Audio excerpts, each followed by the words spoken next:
Hello friends, আমি Payel scene আর আপনারা দেখছেন আমার বাংলা ভাষার মাধ্যমে ফরাসি শিক্ষা চ্যানেলটি। বন্ধুরা, আজ আমি ভীষণ গুরুত্বপূর্ণ একটি বিষয় সম্পর্কে আপনাদের সঙ্গে আলোচনা করব এবং এই বিষয়টি নিয়ে সকলের মনেই কিন্তু ভীষণ জটিলতা থাকে যে কিভাবে আমরা বুঝব কোনটি পুংলিঙ্গবাচক শব্দ, কোনটি স্ত্রীলিঙ্গবাচক শব্দ।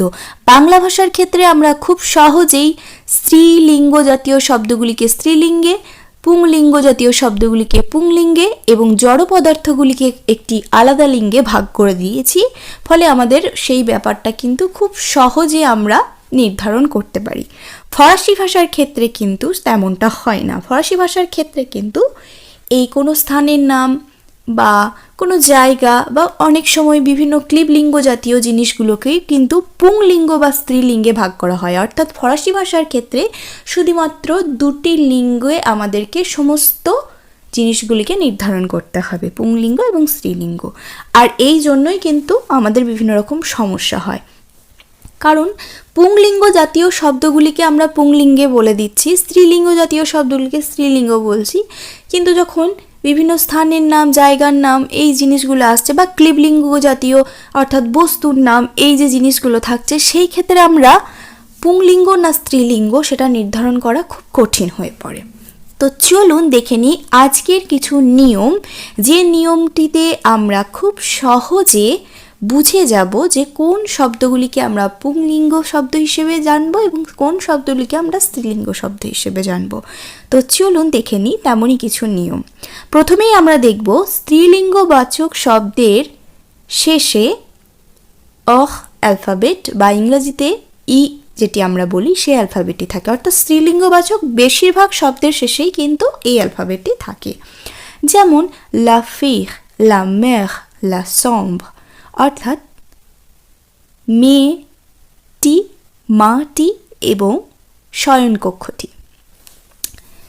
মেয়ে এবং মা স্ত্রীলিঙ্গবাচক শব্দ, সেটা আমরা বাংলা ভাষায় অলরেডি জানি।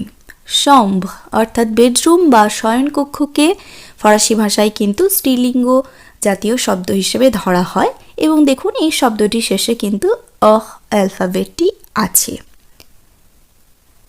তাই আমরা এই নিয়মটি কিন্তু একটু মাথায় রাখবো।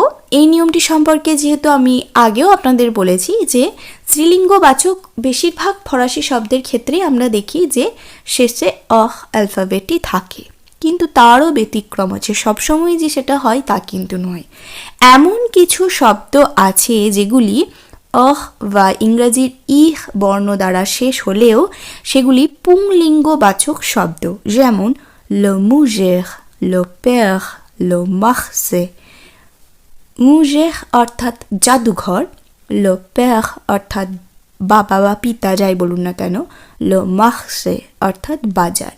বাবা শব্দটি যে পুংলিঙ্গ সে সম্পর্কে আমরা কিন্তু অলরেডি জানি, কিন্তু মুজের, মার্সে এই শব্দটি অর্থাৎ জাদুঘর, বাজার এগুলি ফরাসি ভাষায় পুংলিঙ্গ জাতীয় শব্দ। অথচ এই শব্দগুলির শেষে কিন্তু অ্যালফাবেটটি আছে। তাহলে এমন কিছু শব্দও আছে যেগুলি শেষে বা ইংরাজির ই অ্যালফাবেট থাকলেও সেগুলি কিন্তু পুংলিঙ্গবাচক শব্দ এবং তার জন্যই কিন্তু তার আগে আর্টিকেলটির ব্যবহার আমরা করেছি। আপনারা যারা আমার আর্টিকেলসের ক্লাসটি দেখেননি তাদের প্রতি আমার অনুরোধ, তারা কিন্তু একটু দেখে নেবেন, তাহলে কিন্তু খুব সহজেই বুঝতে পারবেন যে কখন আমরা ব্যবহার করব, কখন লা ব্যবহার করব, কখন লে ব্যবহার করব, কখন এল অ্যাপোস্ট্রফ ব্যবহার করব। তো চলুন দেখে নিই এর পরবর্তী অংশটি। এর পরবর্তী অংশে কোন উপায়ের মাধ্যমে আমরা লিঙ্গ নির্ধারণ করব চলুন দেখে নেওয়া যাক। পর আমরা দেখব যে অ্যালফাবেট দ্বারা শেষ হওয়া ছাড়া আর কোন উপায়ে আমরা বুঝতে পারবো যে এই শব্দগুলি স্ত্রীলিঙ্গবাচক শব্দ। এটি ছাড়া আরও এমন কিছু শব্দ আছে যেগুলি আমরা দেখব সাধারণত SEON, TEON, AESON এই অ্যালফাবেটগুলি দ্বারা শেষ হবে এবং সেগুলি সাধারণত স্ত্রীলিঙ্গবাচক শব্দ হয়ে থাকে। এমন কিছু শব্দের উদাহরণ হলো লা ভার্সিয়ন অর্থাৎ অনুবাদ, লা নেসিয়ন অর্থাৎ জাতি, লা terminaison অর্থাৎ সমাপ্তি। লা version এই শব্দটি শেষে দেখুন SEON। লা nation এই শব্দটি শেষে দেখুন TION বা TEON এবং লা terminaison এই শব্দটি শেষে দেখুন AISON। এই অ্যালফাবেটগুলি কিন্তু থাকছে এবং এগুলি হয়ে যাচ্ছে স্ত্রীলিঙ্গবাচক শব্দ ফরাসি ভাষার ক্ষেত্রে। তবে কিছু ব্যতিক্রমী শব্দও আছে, সবই যে এই একই রকম নিয়ম ফলো করবে তা কিন্তু নয়। লা version অনুবাদ, লা nation অর্থাৎ জাতি, লা terminaison অর্থাৎ সমাপ্তি। তাহলে আজ আমরা জেনে নিলাম যে অফ অ্যালফাবেট ছাড়াও আর কিভাবে আমরা বুঝবো যে এটি স্ত্রীলিঙ্গবাচক শব্দ। এরপরে আমরা দেখে নেব ওর পরের অংশটি। তো চলুন দেখে নিই পরের অংশে আমরা আর কোন উপায়টি জানব। এরপর আমরা জেনে নেব যে যে শব্দগুলি অফ অ্যালফাবেট দ্বারা শেষ হয়েও সেগুলি পুংলিঙ্গবাচক শব্দ হচ্ছে, তো সেই শব্দগুলিকে আমরা দেখব এমন কিছু শব্দ আছে যেগুলি আমরা খুব সহজে বুঝতে পারবো যেগুলি পুংলিঙ্গবাচক শব্দ একটি নিয়ম ফলো করে। কি না, সেই শব্দগুলির আগে আমরা দেখব যে এমন কিছু ফরাসি পুংলিঙ্গ শব্দ আছে যেগুলি শেষে অহ থাকছে এবং তার আগে ASM, ESM, ACL এই অ্যালফাবেটগুলি থাকছে এবং সেগুলি থাকলে আমরা বুঝব যে এগুলি পুংলিঙ্গবাচক শব্দ হতে পারে। তবে ব্যতিক্রম আছে, এটি কিন্তু আপনারা মাথায় রাখবেন। এর উদাহরণগুলো আমরা দেখে নিই। l'enthusiasme অর্থাৎ উদ্দীপনা, ক্লাসিসিজম অর্থাৎ ক্লাসিকবাদ, স্পেকট্যাকল অর্থাৎ অনুষ্ঠান বা শো। এই শব্দগুলি হলো পুংলিঙ্গবাচক শব্দ। এগুলির শেষে অ্যালফাবেটটি আছে এবং এগুলি চেনার উপায় হলো আমরা দেখছি l'enthusiasme অর্থাৎ এই শব্দটির শেষে আমরা দেখব ASMO আছে। ক্লাসিসিজম অর্থাৎ এই শব্দটির শেষে আমরা দেখব ESMO আছে। স্পেকট্যাকল অর্থাৎ এই শব্দটির শেষে আমরা দেখব ACL আছে। অর্থাৎ এই অ্যালফাবেটগুলি দ্বারা শেষ হওয়া এই শব্দগুলি আমরা দেখব যে ফরাসি ভাষার ক্ষেত্রে পুংলিঙ্গবাচক শব্দ হিসেবে আমরা ধরছি।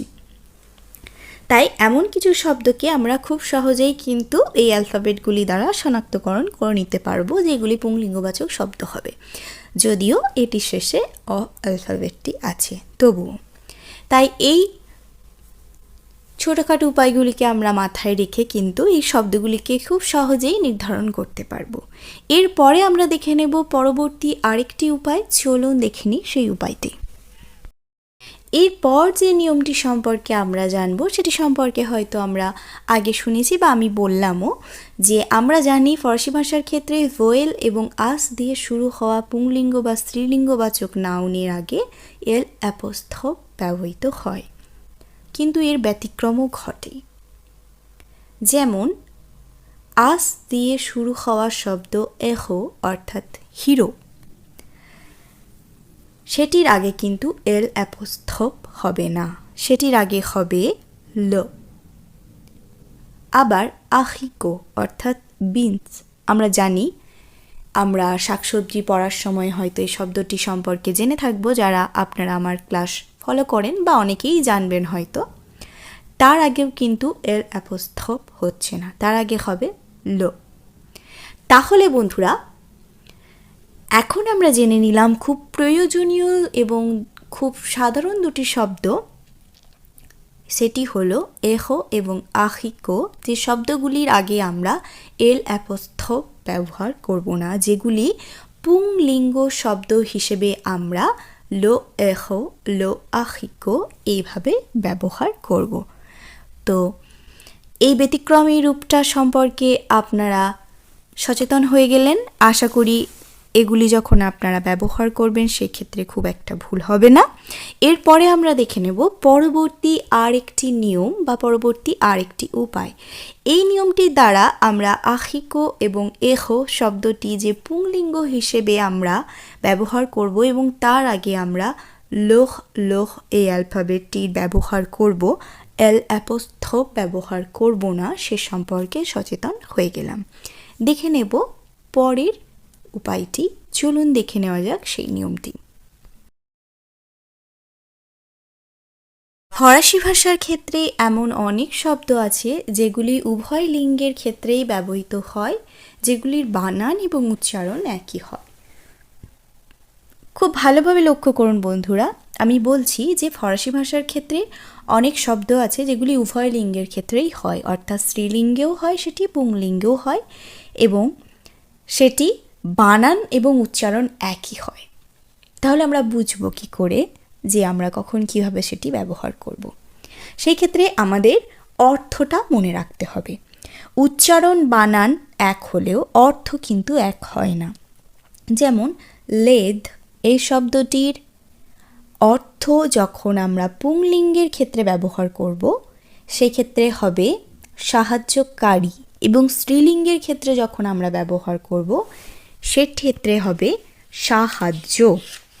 অর্থাৎ যখন আমরা সেটা পুংলিঙ্গের ক্ষেত্রে ব্যবহার করছি সেটি সাহায্যকারী হিসেবে ব্যবহার করব লেদ শব্দটি, এবং স্ত্রীলিঙ্গের ক্ষেত্রে যখন আমরা ব্যবহার করব আমরা মনে রাখব যখন সেটি সাহায্য এই অর্থে ব্যবহার করব সেই ক্ষেত্রে আমরা এই শব্দটি ব্যবহার করব। বানান এবং উচ্চারণ নিয়ে আমাদের কোনো ভয় নেই, কারণ দুটোই একই, তাই মনে রাখা খুব সহজ। শুধুমাত্র কোন অর্থে আমরা ব্যবহার করছি সেটা আমাদের মাথায় রাখতে হবে। এই লেদ শব্দটির ক্ষেত্রে কোনো অসুবিধা নেই, কারণ পুংলিঙ্গ বা স্ত্রীলিঙ্গ যাই হোক না কেন সেটি যদি ভোয়েল দ্বারা শুরু হয়, আমি বলেছি, বা অনেক সময় আস দ্বারা শুরু হলেও সেটি এল অ্যাপোস্ট্রোফ হয়। কিন্তু দেখুন পোস্ট এই শব্দটি যেহেতু ভোয়েল দ্বারা শুরু হচ্ছে না, তাই এই ক্ষেত্রে আমাদের অর্থের সাথে সাথে এটি কোন লিঙ্গ হচ্ছে সেটাও কিন্তু মাথায় রাখতে হবে। যদি আমরা সেটা পুংলিঙ্গে ব্যবহার করি, অর্থাৎ যদি বলি লপোস্ত লপোস্ত, সেই ক্ষেত্রে তার অর্থ হবে পোস্ট টি পোস্ট টি। অর্থাৎ আমরা যে জবের ক্ষেত্রে বলি না একটা পোস্ট খালি আছে, সেই জবের ক্ষেত্রে আমরা সেটা বলবো। এবং যদি বলি লা পোস্ত তাহলে হবে ডাকঘর বা পোস্ট অফিস। শব্দটি কিন্তু এক, উচ্চারণও এক। লো পোস্ট বলে দিলে হয়ে যাবে সেটি জব বা জবের ক্ষেত্রে, এবং লা পোস্ট বললে হয়ে যাবে সেটি ডাকঘর বা পোস্ট অফিস, যাই বলুন না কেন। লিভ এই শব্দটির ক্ষেত্রেও তাই। যদি আমি বলি লো লিভ তাহলে হয়ে যাবে সেটি বই বা বইটি। যদি বলি লা লিভ তাহলে হয়ে যাবে পাউন্ড। আমরা বলি না পাউন্ড, এই পাউন্ড শব্দটি হয়ে যাবে যদি আমি বলি সেটি স্ত্রীলিঙ্গের ক্ষেত্রে ব্যবহার করি, অর্থাৎ লা লিভ বলি, তাহলে পাউন্ড হয়ে যাবে। তাহলে বন্ধুরা আশা করি আপনারা বুঝতে পারলেন যে এমন অনেক শব্দ আছে যেগুলি আমরা উভয় লিঙ্গের ক্ষেত্রেই ব্যবহার করি, তার বানানও এক, উচ্চারণও এক, শুধুমাত্র অর্থ পার্থক্য আছে, এবং কোনটি কোন অর্থে আমরা ব্যবহার করব সেটি আমাদেরকে নির্ধারণ তো অবশ্যই করতে হবে। আমি যদি জবের ক্ষেত্রে বলি তাহলে আমি অবশ্যই বলবো লো পোস্ট, এবং যদি বলি আমি পোস্ট অফিসটি বা ডাকঘরটি সেক্ষেত্রে বলবো লা পোস্ট। এটা আমাদের মাথায় রাখতে হবে। ঠিক তেমনই বইটি বললে বলবো লো লিভ, এবং পাউন্ডের কথা বললে বলবো লা লিভ। এবং সাহায্যকারী এবং সাহায্য উভয় ক্ষেত্রেই কিন্তু আমরা লেদ বলবো। সেটা যখন আমরা শব্দে ব্যবহার করব সেই ক্ষেত্রে আমাদের সেটা কোন অর্থে ব্যবহার করছি সেটা মাথায় রাখতে হবে। যদিও বানান এবং উচ্চারণ নিয়ে আমাদের কোনো ভয় থাকবে না, এই ক্ষেত্রে একই রকম হবে। আবার এল অ্যাপোস্ট্রোফ দুই ক্ষেত্রেই যেহেতু হয় তাই এটা নিয়ে কোনো সমস্যা হবে না। তবে আপনাদের যে বিষয়টি নিয়ে একটু কঠিন বিষয় লাগতে পারে যে এমন কি শব্দ আছে, আরও কি শব্দ আছে যেগুলির লিঙ্গ উভয় লিঙ্গেই ব্যবহৃত হয়, তেমন শব্দগুলি তো সব জানি না। কোনো ভয় নেই, আমি সেই শব্দগুলির সম্পর্কেও আপনাদের সঙ্গে একদিন ডিটেলসে আলোচনা করব। সেই সাধারণ বা কমন কিছু শব্দ যদি আপনারা মাথায় রাখেন তাহলে আশা করি কমিউনিকেশন করতে কোনো সমস্যা হবে না।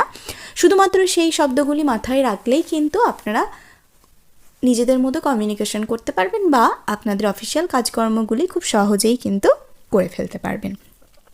এই একই রকমের শব্দগুলি উভয় লিঙ্গের ক্ষেত্রেই ব্যবহৃত হয় এমন কিছু শব্দগুলি নিয়ে আমি অবশ্যই আপনাদের সঙ্গে ডিটেলসে আরেকটি ক্লাস করব।